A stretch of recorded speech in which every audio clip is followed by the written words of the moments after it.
We'll guide you through how to set up a new Lenovo laptop for the first time. If you find this useful, then consider subscribing and liking the video.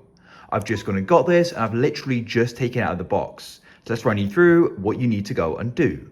So take it out of the box. It'll come with a screen protection probably, so I just took it off right now. Open it up and put it on a table like this. Now what you want to do is go and grab the power cable and adapter, which will be in the box. What you want to do is, I've actually got the cable behind it here. You want to go and grab it, plug one end here into the power socket just on the left, the power plug. Then you want to go and plug the other end into the wall like so, as when it comes, it may be very low on power or may not have any. So what we need to do is go and locate the power button. On this laptop here, we can go and see it in the top right, but in some cases it can be along here as well. So what you want to do is go and tap and hold it down for a few seconds, and then you want to go and release, and you should go and see that it goes and starts lighting up. This indicates that it's now booting. Go and be patient. As you can see here, it is. The first time you go and do this, it can take a few seconds longer to go and start up. Just go and be patient. Now what's going to happen is it should go and boot into the Windows setup. So you can go and see here, it says just a moment, and shortly we're going to go and see a Windows screen. And then what we're going to do is guide you through the setup process of that also. Here we are. You can go and see Windows is now going and starting up like so. Now what we need to do is go and choose the right country or region. So you want to go and start moving your mouse on the cursor, and you'll see there it is. To go and click, you're going to use the left here to go and click on one of these options. We'll use the right click later on. So what you can do is when you move your cursor over here, you'll go and see this bar. So you can click, hold this, and now you can go and scroll down. And of course for me, I'm looking for the United Kingdom. For you, it may be different, but I can select that there by clicking it and go and press yes. Now it's going to go and start loading. We need to go and choose the correct keyboard layout. So currently it's got the US selected. So I'm going to go and scroll down here, and I'll just go and select United Kingdom extended for me, go and press yes. You can add a second one if you want, but I'm going to go and press skip. Now go and wait, and we need to go and connect to the internet so we can go and start using it, and you can do updates, things like that. So select your network, click on it, and then we can go and click connect. We need to go and enter in the password, which I'll go and do now. So you can go and get this from the back of your internet router or maybe in the manual. Personally, I have a custom one, so I just know off by heart. We're now connected. You can go and click next like so. Go and wait. It's now going to go and see if there are any available updates.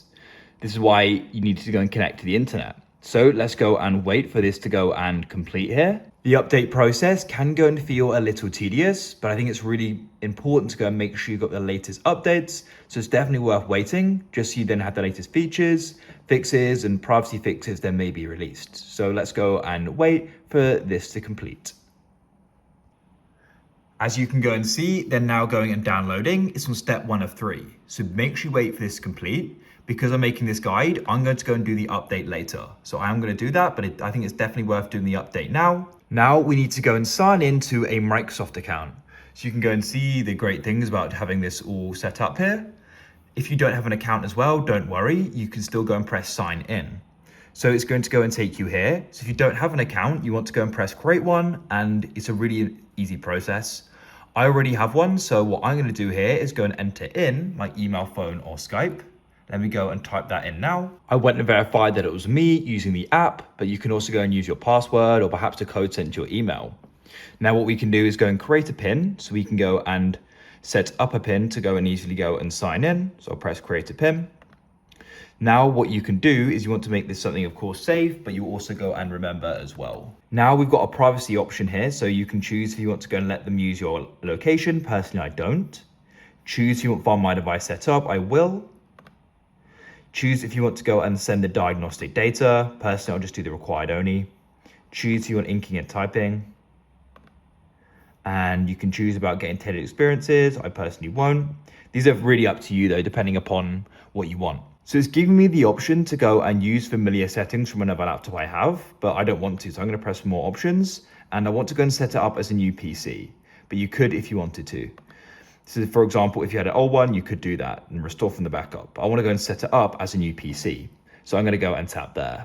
Now it says things are getting ready for me, so let's go and wait for this to go and complete. Hopefully it won't go and be much longer. Now we can go and protect my device. So what we can do is go and register to this. And you can then go and customize your experience by selecting different things you can go and get recommended. So you can do that and press accept. Personally, I'm gonna go and press skip. You can also go and connect your phone from your PC so you can scan it to go and have it synced across. And you can choose if you want files protected with the Windows backup. So you can go and see here, we get 5 gigabytes of OneDrive. You can press next there. I'm just going to save files to this PC, but you can go and have that set up to go and keep things more secure. Once again, you can do something else here and you can back up your phone's photos to keep them safe. I won't. Choose if you want to go and import a browser. I don't have one to import, so I'll press next. It now says finishing up, and here we are. Now you've successfully gone and set it up. That's it. So now we can go and start using it. You've got your browser at the bottom you can go and use, and you can really go and get started with it. If you found this useful and you want to see more guides like this, then please consider subscribing and liking the video. I look forward to helping you again soon.